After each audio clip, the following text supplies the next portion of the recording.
ಮಲ್ಲೇಶ್ವರದ BJP ಕಚೇರಿಯಲ್ಲಿ bomb blast ಪ್ರಕರಣ ಎಟಿಸಿಯಿಂದ ಶಂಕಿತ ಉಗ್ರ ಅಬೂಬಕರ್ನನ್ನ ತೀವ್ರ ವಿಚಾರಣೆಗೆ ಒಳಪಡಿಸಲಾಗಿದೆ. ಮತ್ತೆ ಬೆಂಗಳೂರಿನಲ್ಲಿ ಸ್ಫೋಟಕ್ಕೆ ಪ್ಲಾನ್ ಅನ್ನು ಮಾಡಿದ್ದ ಶಂಕಿತ ಉಗ್ರ ಅನ್ನುವಂತ ಪ್ರಶ್ನೆ ಇದೆ. ಸಂದರ್ಭದಲ್ಲಿ ದಕ್ಷಿಣ ಭಾರತದ ಹಲವು ನಗರಗಳಲ್ಲಿ ಸ್ಫೋಟಕ್ಕೆ ಪ್ಲಾನ್ ಅನ್ನು ಮಾಡಿರೋದ್ರ ಬಗ್ಗೆ ಮಾಹಿತಿ ಇದೆ. ಈ ಸಂಬಂಧ ಇಬ್ಬರನ್ನ ಬಂಧನ ಮಾಡಿದ್ದ ತಮಿಳುನಾಡು ಎಟಿಎಸ್. ಅಬೂಬಕರ್ ಸಿದ್ದಿಕಿಯನ್ನ ತೀವ್ರ ವಿಚಾರಣೆ ನಡೆಸಿದ್ದಾರೆ ಎಟಿಎಸ್. ಶಂಕಿತನ ಬಂಧನದ ವೇಳೆ ಸ್ಫೋಟಕ ವಸ್ತುಗಳು, ಡಿಜಿಟಲ್ ಟೈಮರ್ ಎಲ್ಲವೂ ಕೂಡ ಪತ್ತೆ ಆಗಿದೆ ಅನ್ನೋದ್ರ ಬಗ್ಗೆ ಮಾಹಿತಿ ಸಿಗ್ತಾ ಇದೆ. ಹಾಗೇನೆ ಇಡಿ ಬಾಂಬ್ ತಯಾರಿಕೆಯಲ್ಲಿ ಅಬೂಬಕರ್ ಸಿದ್ದಿಕಿ ಮಾಸ್ಟರ್ ಅನ್ನೋದ್ರ ಬಗ್ಗೆ ಕೂಡ ಮಾಹಿತಿ ಇತ್ತು. ಇಬ್ಬರು ಶಂಕಿತರ ಬಳಿ ಹಲವು ಎಲೆಕ್ಟ್ರಾನಿಕ್ ಡಿವೈಸ್ಗಳು, ಟೈಮರ್, ನಟ್ಗಳು, ಹಾಗೆಯೇ ಬೈನಾಕ್ಯುಲರ್ಸ್, ಆಮೇಲೆ ಹ್ಯಾಕಿಂಗ್ ಸಾಫ್ಟ್ವೇರ್ಗಳು ಇದೆಲ್ಲ ಸಿಕ್ಕಿದೆಯಂತೆ. ಶಂಕಿತರ ಬಳಿ ಬಾಂಬ್ಗೆ ಬಳಸುವ ಸಾಕಷ್ಟು ವಸ್ತುಗಳು ಪತ್ತೆ ಆಗಿರೋದು ಈ ಅನುಮಾನಕ್ಕೆ ಕಾರಣವಾಗ್ತಾ ಇದೆ. ಬೆಂಗಳೂರಿಗೂ ಸಂಪರ್ಕವನ್ನ ಸಾಧಿಸಿದ್ದ ಶಂಕಿತ ಉಗ್ರ ಅಬೂಬಕರ್ ಬೆಂಗಳೂರಿನಲ್ಲಿ ಮತ್ತೆ ಸ್ಫೋಟಿಸೋಕೆ ಪ್ಲಾನ್ ಅನ್ನ ಮಾಡಿದ್ದ ಅನ್ನುವಂತ ಶಂಕೆ ವ್ಯಕ್ತವಾಗ್ತಾ ಇದೆ. ತಮಿಳುನಾಡು ಎಟಿಎಸ್ ಬಳಿ ಮಾಹಿತಿಯನ್ನ ಕೇಳಿದ ಬೆಂಗಳೂರು ಎಟಿಸಿ. ಬೆಂಗಳೂರಿನಲ್ಲಿ ಸ್ಫೋಟಕ್ಕೆ ಒಂದಷ್ಟು ಪ್ಲಾನ್ ಅನ್ನ ಮಾಡಿದ್ರ ಬಗ್ಗೆ ಮಾಹಿತಿ ಇದೆ.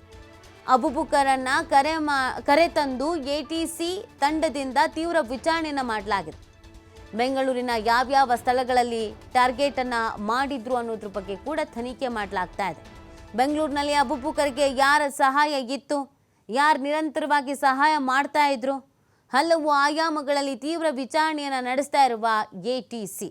ನೋಡಿ, ಬೆಂಗಳೂರಿನಲ್ಲೂ ಕೂಡ ಅಹಿತಕರ ಘಟನೆ ನಡಿಬೇಕು, ದುಷ್ಕೃತ್ಯ ನಡಿಬೇಕು ಅಂತ ಪ್ಲಾನ್ ಮಾಡ್ಕೊಂಡಂಗೆ ಮಾಹಿತಿ ಸಿಗ್ತಾ ಇದೆ.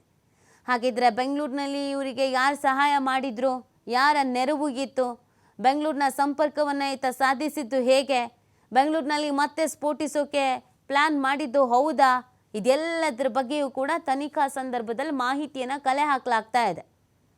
ಸೊ ಇದಕ್ಕೆ ಸಂಬಂಧಪಟ್ಟಂತೆ ಹಲವು ಆ್ಯಂಗಲ್ಸ್ಗಳಲ್ಲಿ ತನಿಖೆಯನ್ನು ನಡೆಸ್ತಾ ಇರೋದು. ಬೆಂಗಳೂರಿನ ಯಾವ ಸ್ಥಳವನ್ನು ಟಾರ್ಗೆಟ್ ಮಾಡಿದ್ರು ಮತ್ತು ಯಾಕೆ, ಅದು ಕೂಡ ಬಹಳ ಇಂಪಾರ್ಟೆಂಟ್ ಆಗತ್ತೆ.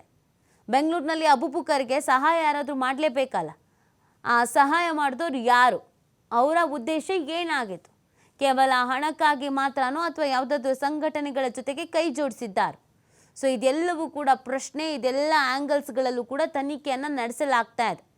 ಪ್ರಾಥಮಿಕ ಹಂತದಲ್ಲಿ ಸಿಕ್ಕಿರೋ ಮಾಹಿತಿ, ಇವ್ರುಗಳು ಒಂದಷ್ಟು ಮಾಸ್ಟರ್ ಪ್ಲಾನ್ಗಳನ್ನು ಮಾಡಿದ್ರು, ಸ್ಫೋಟವನ್ನು ಮಾಡಬೇಕು ಅನ್ನುವಂಥ ನಿಟ್ಟಿನಲ್ಲಿ ಕೆಲವೊಂದಷ್ಟು ಸ್ಪಾಟ್ಗಳನ್ನು ಇವರು ಗುರಿಯಾಗಿಸ್ಕೊಂಡಿದ್ರು ಅನ್ನೋದ್ರ ಬಗ್ಗೆ ಮಾಹಿತಿ ಇದೆ. ಬೆಂಗಳೂರಿನಲ್ಲಿ ಅಬೂಬಕರ್ ಬೇರೆ ಅಹಿತಕರ ಘಟನೆಗಳು, ದುಷ್ಕೃತ್ಯಗಳನ್ನು ನಡೆಸಬೇಕು ಅಂತ ಪ್ಲಾನ್ ಮಾಡಿದ್ದ ಅನ್ನೋದ್ರ ಬಗ್ಗೆ ಸದ್ಯಕ್ಕೆ ಮಾಹಿತಿ ಸಿಗ್ತಾ ಇರೋದು. ಇದೀಗ ಆ ಆ್ಯಂಗಲ್ನಲ್ಲಿ ತನಿಖೆ ನಡೆದಿದ್ದು ಏನೆಲ್ಲ ಮಾಹಿತಿಗಳು ಇಲ್ಲಿವರೆಗೂ ಲಭ್ಯವಾಗಿದೆ ಅನ್ನೋದ್ರ ಬಗ್ಗೆ ಬೆಂಗಳೂರಿನ ಟೀಮ್ ಕೂಡ, ಎಟಿಸಿ ಟೀಮ್ ಕೂಡ ಮಾಹಿತಿಯನ್ನು ಪಡ್ಕೊಳ್ತಾ ಇದೆ.